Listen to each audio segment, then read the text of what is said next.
Halo,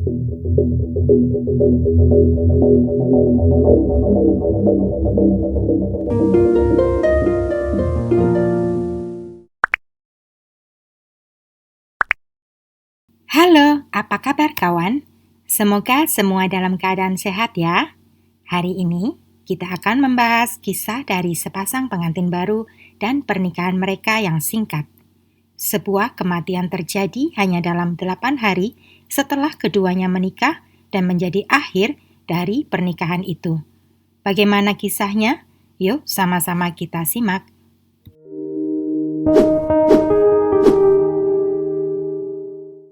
Kota Kalispell di Montana merupakan pintu gerbang bagi Taman Nasional Glasier yang megah.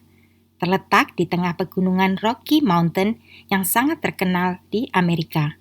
Bisa dibayangkan betapa indahnya kota itu dihiasi dengan latar belakang pegunungan bersalju. Di Kalispell tinggal sepasang kekasih, Cody Johnson yang berusia 25 tahun dan Jordan Graham yang berusia 22 tahun. Keduanya mulai menjalin hubungan hampir 2 tahun yang lalu. Pada akhir tahun 2012, Cody melamar Jordan untuk menjadi istrinya, dan Jordan menerima lamaran Cody. Cody sepertinya sudah cinta mati pada kekasihnya itu, dan tidak sabar ingin segera menikahinya. Mereka berencana menikah pada bulan Juni tahun 2013. Cody terkenal akan kebaikan hatinya. Saking baiknya, Cody seperti hidup hanya untuk membuat orang lain bahagia. Seringkali dia membantu temannya yang sedang membutuhkan tanpa diminta. Karena sifatnya itu, Cody jadi punya banyak teman. Sebaliknya, Jordan Graham, tunangannya, sangat tertutup dan pemalu. Gadis itu tidak banyak bicara dan sangat religius. Jordan juga menolak hubungan intim sebelum menikah sesuai ajaran dalam keyakinannya. Meski hubungan mereka berjalan hampir 2 tahun, tetap saja teman-teman mereka terkejut saat mendengar Cody melamar Jordan. Dan mereka semakin terkejut ketika tahu Jordan menerima lamaran Cody. Di mata mereka, cinta keduanya berat sebelah. Cody tampak sangat mencintai dan tergila-gila pada Jordan, namun tidak sebaliknya. Sikap dan perilaku Jordan kepada Cody justru memberi kesan dia sama sekali tidak tertarik atau bahkan tidak mencintai Cody tunangannya. Selama hampir 2 tahun berpacaran, keduanya jarang terlihat bergandengan tangan, berpelukan, atau bermesraan. Cody dan Jordan juga tidak pernah berkencan hanya berdua saja, selalu ada teman yang pergi bersama mereka. Jordan juga tampak menjaga jarak dari Cody. Sikap Jordan itu membuat mereka meragukan perasaan Jordan pada Cody. Mereka berpikir kalau tidak cinta, untuk apa Jordan menerima lamaran Cody. Di tengah kesibukan persiapan pernikahan, Jordan sempat mengungkapkan keraguannya pada Kimberly Martinez, sahabatnya. Dia berpikir apakah sudah mengambil keputusan yang tepat untuk menikah. Kimberly kemudian menyarankan agar Jordan membicarakan keraguannya kepada Cody. Dalam hati, Kimberly juga khawatir atas kondisi Jordan yang tampak tertekan menjelang pernikahannya.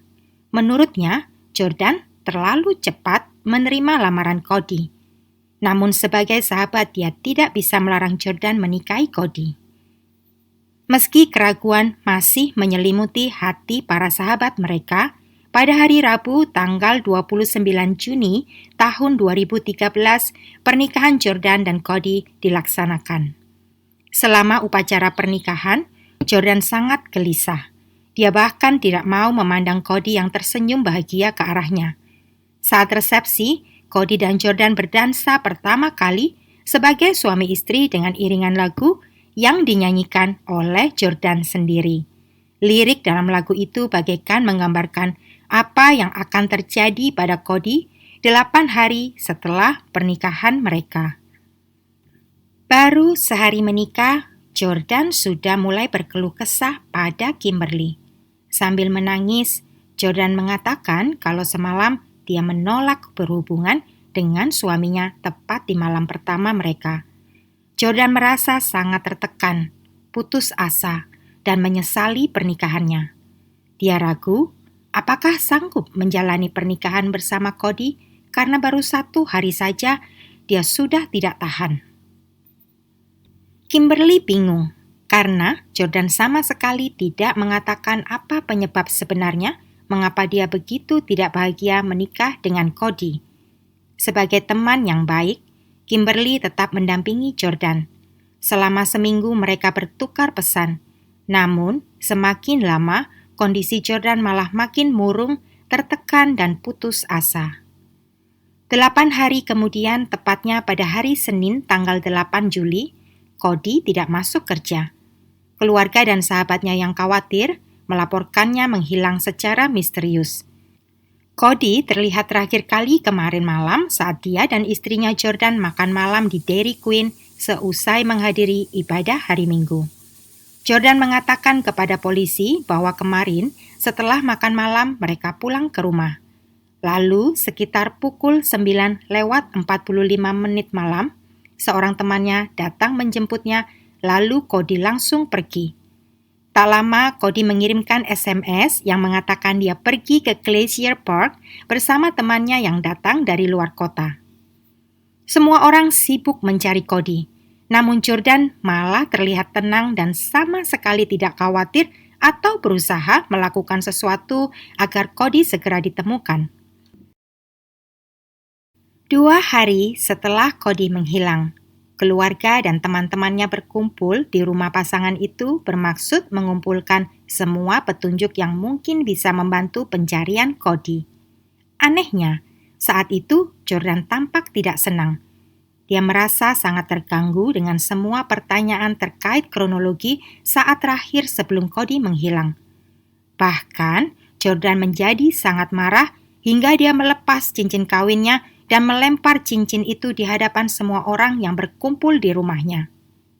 Melihat sikap Jordan yang aneh, Kimberly sahabatnya menjadi semakin curiga pada Jordan. Pihak kepolisian juga mulai merasa curiga akibat sikap Jordan yang dinilai seakan tidak peduli suaminya menghilang, padahal mereka baru saja menikah.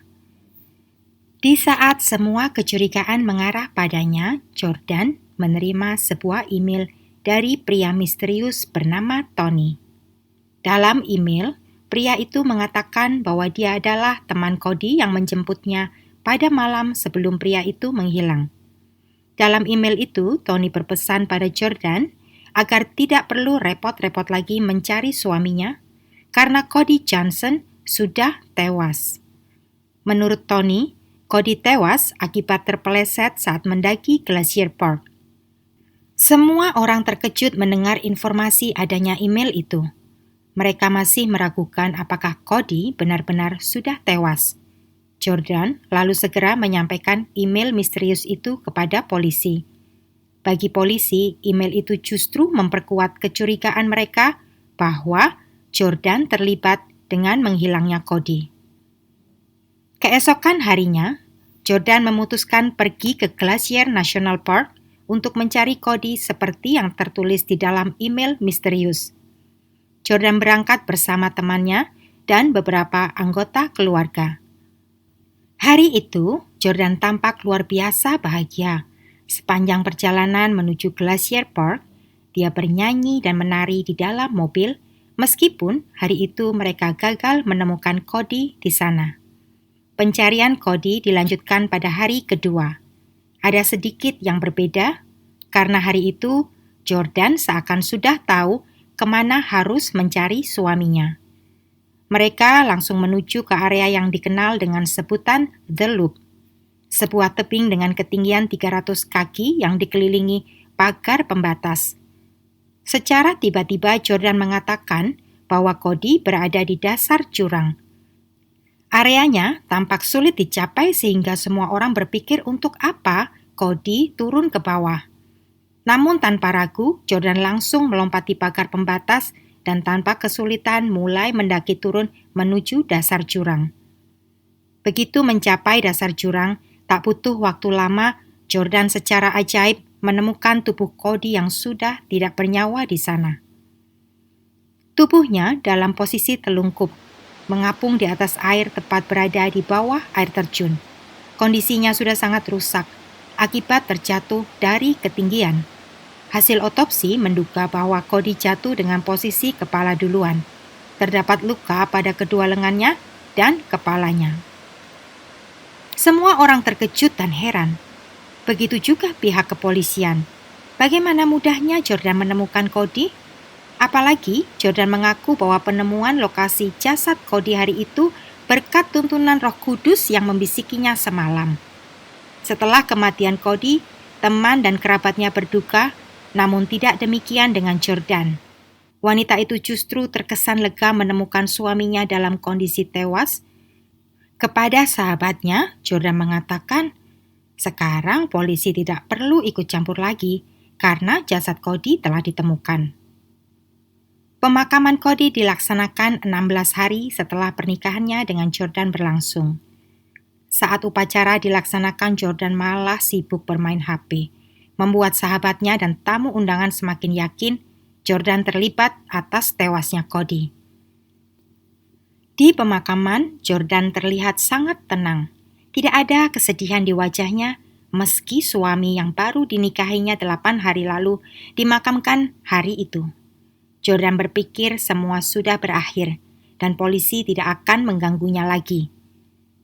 Namun, tanpa sepengetahuan Jordan, penyelidikan atas kematian Cody masih terus dilanjutkan. Setelah melakukan sejumlah penelusuran, ditemukan bahwa email misterius dari pria bernama Tony ternyata palsu. Tidak ada pria bernama Tony karena email itu ditulis dan dikirim oleh Jordan sendiri menggunakan komputer yang berada di rumah ayah tirinya. Selain email yang palsu, polisi juga menemukan bukti kuat dari rekaman kamera CCTV yang berada di area Taman Nasional Glacier yang memperlihatkan Jordan berada bersama Cody pada malam pria itu tewas. Dengan 2 bukti kuat, polisi segera menangkap Jordan setelah upacara pemakaman Cody usai. Akhirnya, dalam ruang interogasi, Jordan mengakui semua perbuatannya. Kepada polisi, Jordan mengatakan dia sengaja mendorong Cody dari atas tebing delup, akibat tertekan dan putus asa. Dia merasa sangat tidak bahagia setelah 8 hari menikah dengan Cody. Dia bahkan mengaku selama 8 hari pernikahannya sama sekali belum berhubungan dengan suaminya itu karena Jordan tidak mampu menahan rasa tertekannya. Menurut keterangan dari Jordan, pada malam kejadian, Cody dan dirinya pergi ke tebing delup untuk membahas permasalahan pernikahan mereka. Sempat terjadi perselisihan antar keduanya, dan ketika Jordan melihat ada kesempatan untuk membunuh Cody, wanita itu langsung mendorong tubuh suaminya ke arah tebing hingga jatuh dan berakhir di dasar jurang. Kepada polisi, Jordan mengatakan bahwa kejadian itu terjadi secara spontan dan dengan tegas menyangkal tidak merencanakan sebelumnya. Awalnya, Jordan berencana mengaku tidak bersalah. Namun, sebelum persidangan dimulai, Jordan merubah pengakuannya menjadi bersalah atas pembunuhan tingkat 2. Tindakannya itu dilakukan atas dasar rasa putus asa, marah, kecewa, dan semua emosi lain yang dirasakannya pada malam saat Cody tewas. Selama persidangan berlangsung, hakim menilai Jordan sama sekali tidak menunjukkan rasa penyesalan atas kejahatannya.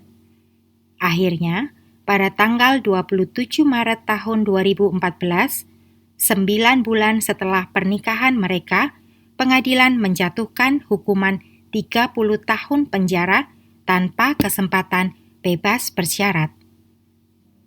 Ibu Cody Johnson tampak sangat berduka atas kepergian anak semata wayangnya dengan cara yang begitu tragis. Dalam sebuah interview, Dia sempat menyayangkan mengapa dari awal Jordan tidak menolak saja lamaran Cody bila memang dia tidak mencintai putranya. Banyak pertanyaan belum terjawab dari kasus ini. Mengapa Jordan harus melakukan semuanya? Mengapa dia menerima lamaran Cody? Mengapa dia tidak bercerai saja daripada membunuh Cody? Namun, hanya satu orang yang tahu jawaban untuk semua pertanyaan itu, dialah Jordan sendiri. See you in the next case. Terima kasih.